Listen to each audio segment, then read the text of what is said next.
चुप। बच्चों, हम मंडेला का अब लास्ट पार्ट पढ़ते हैं। हम लास्ट पार्ट में देखते हैं मंडेला का।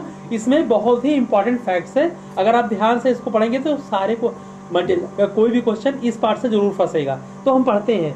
मंडेला बताते हैं कि इंसान की जिंदगी में दो कर्तव्य होते हैं। पहला कर्तव्य होता है उसके परिवार के प्रति, जब वो एक किसी का भाई होता है, किसी का पुत्र होता है, किसी का पति होता है, किसी का बाप होता है, तो उसके उत्तरदायित्व को उसे निभाना पड़ता है, उसकी कुछ रिस्पॉन्सिबिलिटी होती है। और दूसरा उसके देश के लिए, या समझ लीजिए देश में कौन रहता है, उसकी जाति वाले, कम्युनिटी वाले और उसके लोग, साथी, दोस्त, समाज, सोसाइटी, तो उसके प्रति उसके कर्तव्य होते हैं। यानी मंडेला यहाँ दो कर्तव्यों की बात करते हैं इंसान की। फिर यह कहते हैं आज की समाज में, सोसाइटी में हमारे दो कर्तव्य हैं। लेकिन अगर कोई साउथ अफ्रीका में उस समय रहता था, जिस समय वो गुलाम था, तो वहां वो दोनों कर्तव्यों को पालन नहीं कर सकता था। अगर वो एक अच्छा हस्बैंड या अच्छा फादर या अच्छा भाई या अच्छा सन बनता है तो ठीक है, लेकिन अगर वो समाज के लिए कुछ करना चाहता है तो नहीं कर सकता। क्यों? क्योंकि वहां दूसरे का शासन था। तो उस समय वो देशभक्ति की बातें या समाज की भलाई की बातें ये सब कुछ नहीं कर सकते थे, क्योंकि लोग दबाए हुए थे ना वाइट वहां पे। फिर ये कहते हैं अगर कोई ऐसा करता था, वहां समाज के लिए कुछ करता था, तो उसको अपना घर छोड़ना पड़ता था, उसको घर से निकलना पड़ता था। और सिंपल शब्दों में कहें तो उसे रिबेलियन बोल जाता था वो, यानी कि रिबेलियन का मतलब विद्रोही। और उसको घर से चुपचाप रहना पड़ता था। जैसे आपने यहाँ पढ़ा होगा, शिवाजी जाते थे, पहाड़ों में रहते थे और फिर जाके मुगलों से लड़ते थे, वैसे ही वहां भी था। अंग्रेजों से लड़ने के लिए उनको घर छोड़ना पड़ा और रिबेलियन बनना पड़ा। फिर कहते हैं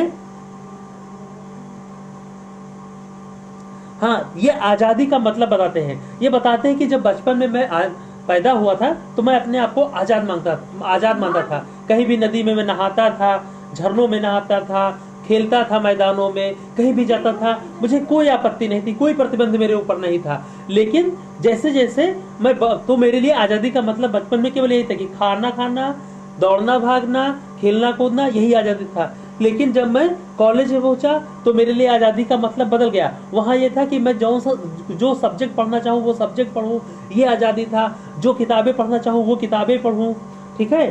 फिर ये कहते हैं फिर धीरे धीरे आज़ादी का मतलब इनके लिए और बनता है। फिर जब ये यंग मैन बनते हैं और ये जोहानिसबर्ग में होते हैं, वहाँ साउथ अफ्रीका में एक शहर है जोहानिसबर्ग, बहुत फेमस शहर है बहुत। तो वहाँ पे जब ये रहते हैं और पढ़ते रहते हैं तो इनको आजादी का मतलब थोड़ा इनके लिए चेंज हो जाता है। और फिर ये देखते हैं कि समाज में जो उनके भाई और बहन हैं वो फ्री नहीं है, यानी जो ब्लैक लोग हैं वहां पे वो फ्री नहीं है, वो व्हाइट के कंट्रोल में रहते हैं। तो इनके अंदर एक इच्छा जगती है कि मैं इनको आजाद कराऊं, जैसे यहाँ गांधी जी को जगती है। आपने पढ़ा होगा नेल्सन मंडेला को साउथ अफ्रीका का गांधी कहा जाता है। ये जीके भी है और आपके एग्जाम दृष्टि से बहुत महत्वपूर्ण है। तो इनको नेल्सन मंडेला को साउथ अफ्रीका का गांधी कहा जाता था। फिर ये कहते हैं तो इसके लिए इन्होंने क्या किया, वहां भी एक पार्टी थे नेशनल अफ्रीकन कांग्रेस, उस पार्टी को ये ज्वाइन करते हैं और एक क्या कहते हैं आंदोलन या मूवमेंट में ये शामिल होते हैं। फिर कभी ये पुलिस को देख के डरते थे और इनके अंदर कहीं ना कहीं डर था, लेकिन जब ये कांग्रेस पार्टी ज्वाइन करते हैं नेशनल अफ्रीकन कांग्रेस, तो फिर ये क्या होते हैं, एक डरने वाले से या एक लॉ को फॉलो करने वाले से अब ये लॉ को तोड़ने वाले बन जाते हैं। यानी ये क्रिमिनल, पुलिस की नजर में क्रिमिनल, लेकिन अपनी नजर में क्या है, आंदोलनकारी, यानी मूवमेंट रिवॉल्यूशनरी क्या बन जाते हैं, ये रिवॉल्यूशनरीज बन जाते हैं। और इसके बाद में फिर ये चुपके चुपके आंदोलन किया करते हैं, इधर उधर रहते हैं और इस तरह से अपनी जिंदगी बिताते हैं। फिर ये बताते हैं कि जो आज़ादी है वो इंडिविजुअल है, मतलब हम आज़ादी को किसी के साथ बांट नहीं सकते। हमारी आज़ादी है, कोई हमें उसे कम नहीं कर सकता है और उस आज़ादी को हमें पाना है। और ये आज़ादी को मानते हैं जंजीर है और ये खुद को उस जंजीर के ये कड़ी मानते हैं और सभी अफ्रीकन्स क्या है, ब्लैक, उस जंजीर के एक एक कड़ी हैं। फिर ये कहते हैं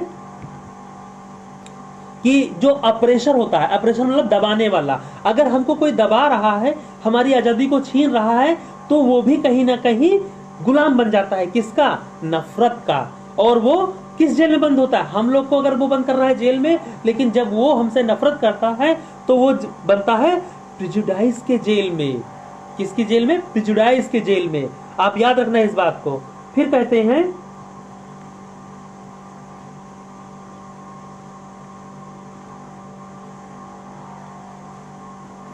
अगर कोई किसी को दबाता है और कोई दबता है, यानी अप्रेशर किसी को दबाता है, किसी की आजादी को छीनता है, तो रॉबर और अप्रेशर दोनों ही की आजादी छीनी जाती है।